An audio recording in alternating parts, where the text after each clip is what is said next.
Israel और Hamas के बीच चल रही जंग में अब तक हजारों जानें जा चुकी हैं। इस बीच कई वीडियोस वायरल हुए हैं जिसमें हमास को लोग टेरर संगठन मानने से इनकार कर रहे हैं। इसके साथ ही ये सवाल उठने लगा है कि कोई देश किस आधार पर इंटरनेशनल गुट को आतंकी मानता है। यानी हमास अगर इजराइल में खून खराबा मचाए तो अमेरिका और बाकी देश उसे आतंकी गुट कब मानेंगे या मानेंगे भी कि नहीं। आज से कुछ साल पहले तक अमेरिका ने तालिबान को टेरर गुट नहीं माना था। अफगानिस्तान में राज कर रहे तालिबान को उसके खौफनाक तौर तरीकों के लिए जाना जाता है। हत्याएं, महिलाओं के साथ हिंसा इसके लिए आम बात है। इसके बाद भी अमेरिका ने इसे ब्लैकलिस्ट नहीं किया था। पाकिस्तान और अफगानिस्तान जैसे देशों पर लगातार गुस्सा जाहिर करने वाले इस मुल्क के लिए ये कोई अनोखी बात नहीं, वो पहले भी ऐसा करता आया है। अमेरिकी सरकार किसी संगठन को फॉरेन टेररिस्ट ऑर्गेनाइजेशन तभी मानती है जब वो लगातार आतंक मचा रहा हो, साथ ही उसने कुछ न कुछ ऐसा किया हो जिससे उसके लोगों या उसकी सीमा को नुकसान पहुंचा हो। तालिबान वैसे इस पैमाने पर खरा उतरता तो था, लेकिन साल 2017 तक अमेरिका इससे बचता रहा। इसकी एक वजह यह हो सकती है कि इससे अमेरिका और अफगानिस्तान के डिप्लोमेटिक रिश्तों पर असर पड़ता। इसके बजाय अमेरिका ने यह किया कि तालिबान को ग्लोबल टेररिस्ट एंटिटी का दर्जा दे दिया। यह वो नियम है जिसके तहत तालिबान या किसी भी आतंकी गुट से जुड़े लोगों को आसानी से दूसरे देशों की सीमा पार करने की इजाज़त नहीं मिलती है। साथ ही कुछ आर्थिक पाबंदियां भी लग जाती हैं। फिलहाल अमेरिकी लिस्ट में तहरीके तालिबान का नाम तो है जो पाकिस्तान से ऑपरेट होता है, लेकिन अफगान तालिबान इससे गायब है।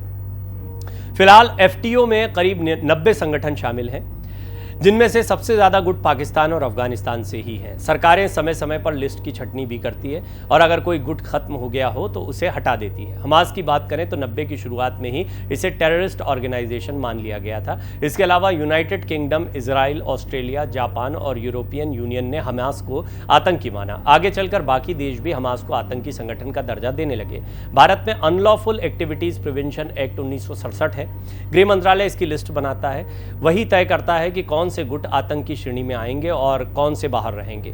कई गुट अलग विचारधारा के होते हैं, लेकिन अगर वो कत्लेआम न मचाएं या पब्लिक प्रॉपर्टी का नुकसान न करें तो टेरर ग्रुप में आने से बचे रहते हैं। हमारे यहाँ की लिस्ट में फिलहाल 45 संगठन हैं। ये सभी वो गुट हैं जो भारत के भीतर या बाहर आतंक फैलाने वाली एक्टिविटीज में शामिल रहे। वैसे मिनिस्ट्री ऑफ होम अफेयर्स की लिस्ट में 39 संगठन हैं जिन्हें बैंड ऑर्गेनाइजेशन का दर्जा मिला है।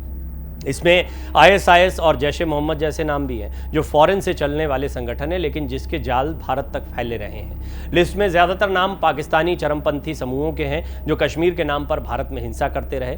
वैसे भी भारत के अलावा लगभग पूरा वेस्ट पाकिस्तान आतंकी समूहों के लिए सेफ हेवन माना जाता है। वह बीच में इस देश पर इसी बात को लेकर फाइनेंशियल नकेल भी कसी गई थी।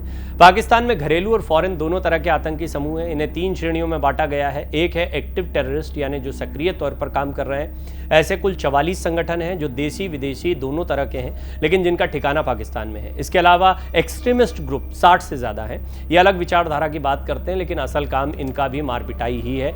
इंसर्जेंट ग्रुप की भी एक श्रेणी है जो फिलहाल एक्टिव नहीं कही जा रही है। साथ ही बलूचिस्तान में भी कई गुट हैं जो लगातार आतंक मचा रहे हैं। आतंकी गुटों की लिस्टिंग के फायदे की बात करें तो इससे देश अपने लोगों को आगाह करते हैं कि फला समूहों से किसी भी तरह का कोई संबंध न रखा जाए, संपर्क न रखा जाए, क्योंकि ये खतरनाक है। टेरर फाइनेंसिंग पर लगाम लगाई जाती है, जैसे वो सारे रास्ते बंद किए जाते हैं जिनसे पैसे आतंकियों तक पहुंचे। आतंकी गुटों से जुड़े संदिग्ध समूहों को किसी भी तरह का स्टेट डोनेशन बंद कर दिया जाता है। मसलन कई आतंकी गुट धर्म के नाम पर दान लेते हैं, इसे बंद किया जाता है। जिस देश में टेरर गुट फल फूल रहा हो उसे सचेत किया जाता है, और अगर देश ने सख्ती न दिखाई तो उससे व्यापारिक या डिप्लोमेटिक रिश्ते कमजोर हो जाते हैं। उदाहरण के लिए जैसे आपको सिमी याद होगा या पीएफआई पर हाल की कार्यवाही आपको याद होगी।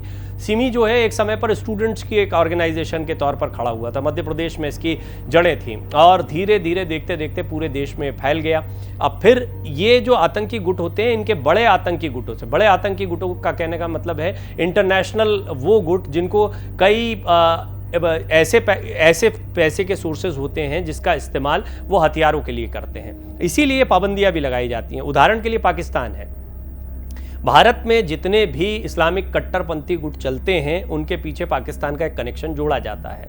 इसकी बहुत बड़ी वजह यह है कि इस्लाम के नाम पर या धर्म के नाम पर उनको फंडिंग की जाती है। तो ये फंडिंग बहुत बड़ा सोर्स होता है। हथियारों का ज़ख़ीरा आना हो, इन लोगों को साथ में जोड़ना हो। आपने देखा होगा कई इंजीनियर से लेकर कई पढ़े लिखे युवा जो हैं वो इन आतंकी संगठनों में शामिल हो जाते हैं। तो इनको कुछ इस तरह से डिज़ाइन किया जाता है, इनमें पैसे का लाभ होता है, कुछ फिर इनका ब्रेन वॉश भी किया जाता है। इसके लिए बाकायदा ट्रेनिंग दी जाती आती है और फिर आप देखते हैं कि ये जाल किस तरीके से बहुत लंबे समय से चला आ रहा है। लेकिन ये एक्सप्लेनर आपको बताना इसलिए ज़रूरी था ताकि आप समझ पाएँ कि एक तरफ तालिबान जैसा गुट भी है, जिसको आप आमतौर पर भारत में रहने वाला कोई भी व्यक्ति तालिबान के बारे में जब सुनेगा तो आतंक अपने आप जहन में आ जाएगा, क्योंकि अफगानिस्तान में आपने उनका काम करने का तरीका देखा है। अब तालिबान पूरे अफगानिस्तान पर शासन करता है, सरकार चलाता है, उनके अपने अब चीन के साथ में तो वो दूतावास वाली उनकी प्रक्रिया भी शुरू हो गई है। तो ये अफगानिस्तान ना होकर तालिबान का पूरा क्षेत्र हो गया।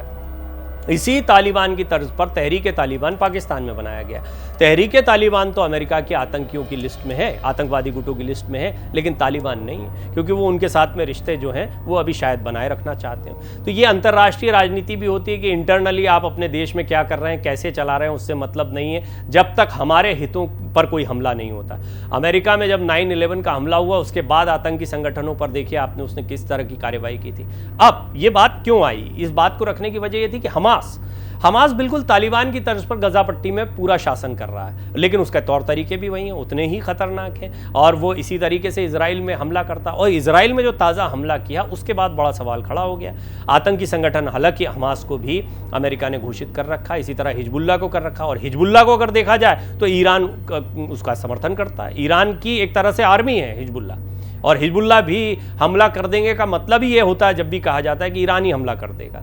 तो आप ये देखिए, हिजबुल्लाह, हमास, तालिबान, ये आतंकी गुट कहे तो जाते हैं, लेकिन साथ ही साथ में तालिबान को तो अमेरिका मान भी नहीं रहा है, इंटरनेशनल टेररिस्ट गुट में डाल रखा है, लेकिन ये पूरे देश का शासन भी चलाते हैं। इसीलिए जो वीडियोस आप देखते हैं जिनमें इनका समर्थन करते भी लोग दिखाई देते हैं, वो एक तरीके से अपनी सरकार का समर्थन कर रहे हैं, ऐसा समझ सकते हैं, क्योंकि जिन्हें आप आतंकी समझ रहे हैं वही उनकी सरकार है। लेकिन वो कैसी सरकार चलाएंगे इसका अंदाज़ा आप लगा सकते हैं। अफगानिस्तान की हालत से, आप फिलिस्तीन की या गजा पट्टी, वेस्टलैंड की हालत से लगा सकते हैं, या अन्य हर उस देश की हालत से लगा सकते हैं। पाकिस्तान भी इससे अछूता नहीं है, जहाँ पर आधा अधूरा लोकतंत्र दिखता है, आधा अधूरी सेना दिखाई देती है, और फिर आधा अधूरा आपको आतंकवाद भी दिखाई देता है। इन तीनों का एक जो मिला जुला रूप है वो पाकिस्तान में, तो पाकिस्तान की हालत को भी आप देखें।